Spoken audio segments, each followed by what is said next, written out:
গতকাল সশস্ত্র বাহিনী দিবস উপলক্ষে সেনাকুঞ্জে সাবেক প্রধানমন্ত্রী খালেদা জিয়া উপস্থিত ছিলেন। সেখানে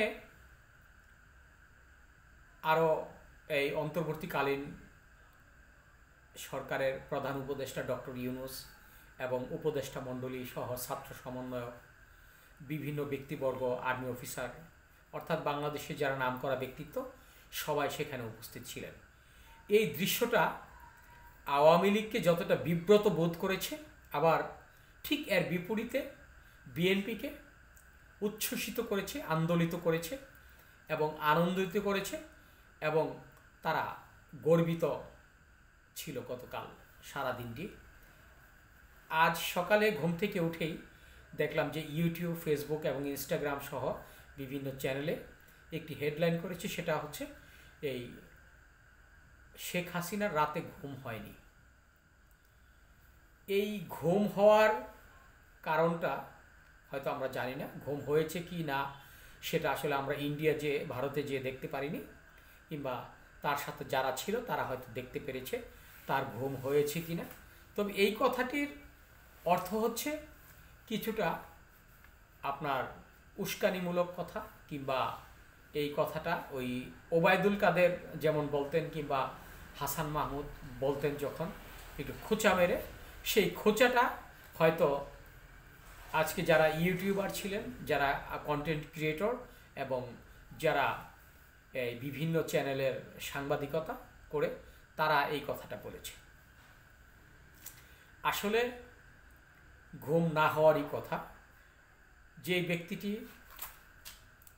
এখনও আপনার সে মনে মনে এবং সারা বিশ্বের কাছে সে তুলে ধরছে, সে বর্তমানেও বাংলাদেশের প্রধানমন্ত্রী।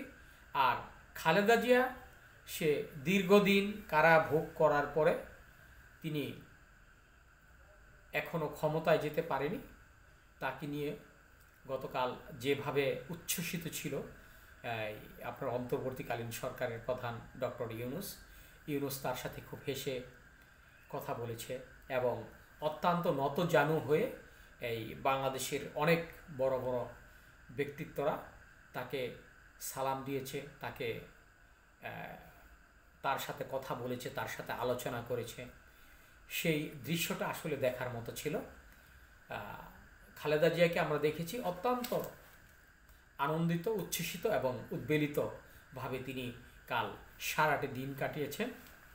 এতে শুধু আপনার খালেদা জিয়া উচ্ছ্বসিত হয়নি, সারা বাংলাদেশের যারা বিএনপিপন্থী, যারা বিএনপিকে ভালোবাসে, যারা জিয়াউর রহমানকে ভালোবাসে, যারা তারেক জিয়াকে ভালোবাসে, যারা খালেদা জিয়াকে ভালোবাসে, সর্বোপরি যারা বিএনপির অঙ্গ সংগঠনের সাথে জড়িত, তারা অত্যন্ত খুশি হয়েছে যে হয়তোবা এই দিনটির জন্যই তারা অপেক্ষা করেছিল।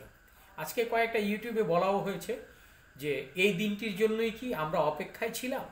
এই কথাটা আবার ভিন্নধর্মী লোকেরা বলেছে, যারা আওয়ামী লীগপন্থী, অর্থাৎ তারা এই জিনিসটা বোঝাতে চেয়েছে তাহলে কি এই আন্দোলন, এই 5ই আগস্ট এবং এই সংস্কার কি শুধুমাত্র খালেদা জিয়াকে এদেশের প্রধানমন্ত্রী বানানোর জন্য, কিংবা বিএনপিকে এদেশের আবার নতুন করে ক্ষমতায় আনার জন্যই কি আমরা এই দিনটি অপেক্ষা করেছিলাম?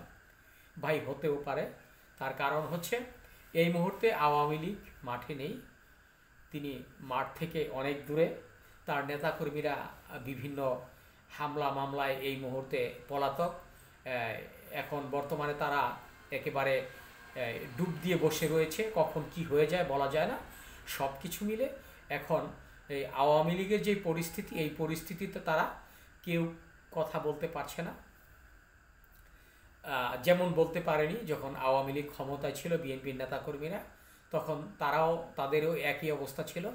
বিএনপি কথা বলতে পারতো না, আন্দোলন করতে পারতো না, এই আপনার কোনো মিটিং মিছিল করতে পারতো না, তারা টু শব্দটি পর্যন্ত করতে পারতো না।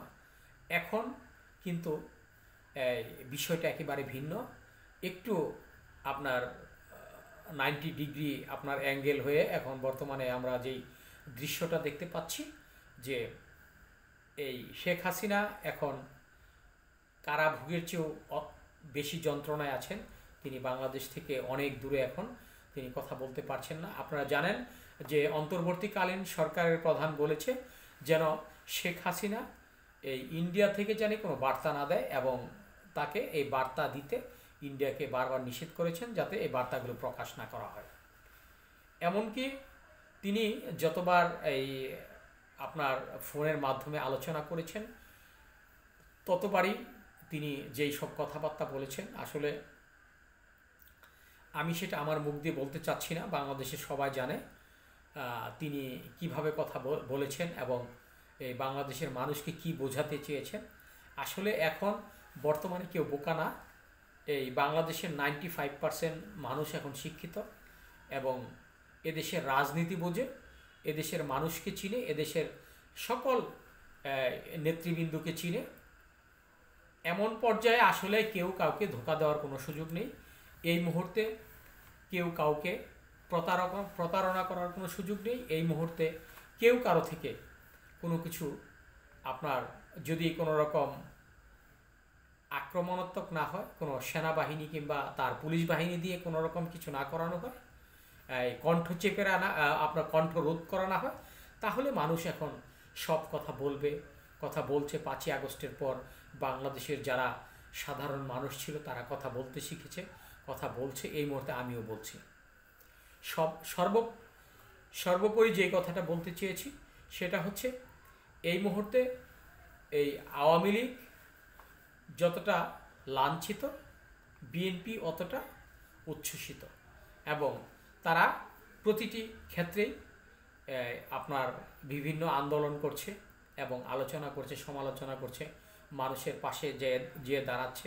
যদিও তাদের অনেকগুলো সমস্যা বর্তমানে এই আপনার এই গ্রামগঞ্জে, এই জিনিসগুলোকে যদি তারা এই আপনার বিভিন্ন রকম যদি চাঁদাবাজি, তারপর আরও যতগুলো ন্যাক্কারজনক ঘটনা বর্তমানে ঘটছে, বিভিন্ন দখলবাদ, এই জিনিসগুলোকে যদি বিএনপির যারা উচ্চ পর্যায়ের নেতাকর্মীরা রয়েছেন তারা যদি এই জিনিসগুলোকে কন্ট্রোল করতে পারে, তাহলে অবশ্যই এই ভবিষ্যতে, অর্থাৎ সেটা 2 বছর পরে হোক, 3 বছর পরে হোক, কিংবা 18 মাস পরে হোক, যেই আপনার তত্ত্বাবধায়ক সরকারের অধীনে যে নির্বাচনটা হবে সুস্থ এবং স্বাভাবিক হলে অবশ্যই আপনার প্রায় 70% কিংবা 60% ভোটে তারা জয়ী হবে। এটাই আমরা এই মুহূর্তে দেখতে পাচ্ছি।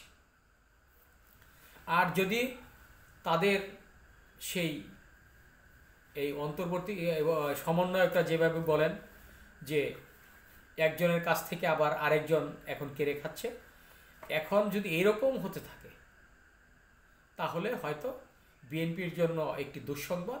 সেটা হচ্ছে এই বিএনপিকে তখন আর কেউ বিশ্বাস করবেন। এই 2 বছর যদি তারা কন্ট্রোলিংটা না করতে পারে, সাধারণ মানুষকে যদি তারা এই আপনার সুযোগ সুবিধাটা না দিতে পারে, যদি তাদের সাথে না মিশতে পারে, তাদেরকে যদি বিশ্বাসযোগ্যতা যদি তাদের কাছ থেকে হারিয়ে ফেলে বিএনপি, তাহলে হয়তো বিএনপির জন্য একটি রেড সিগন্যালেই ভবিষ্যতে অপেক্ষা করছে এবং পরবর্তী নির্বাচনও অপেক্ষা করছে।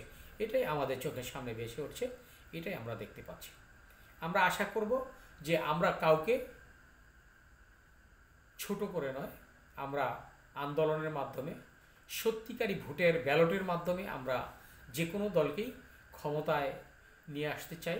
সেটা বিএনপি, আওয়ামী লীগ, জামাত, জাসদ সহ 48টি দল, যে কোনো দলেই হোক না কেন, যাকে মানুষ ভালোবাসবে তাকেই ভোট দিবে এবং সেই নির্বাচিত হবে, এটাই আমরা প্রত্যাশা করি। ধন্যবাদ সবাইকে।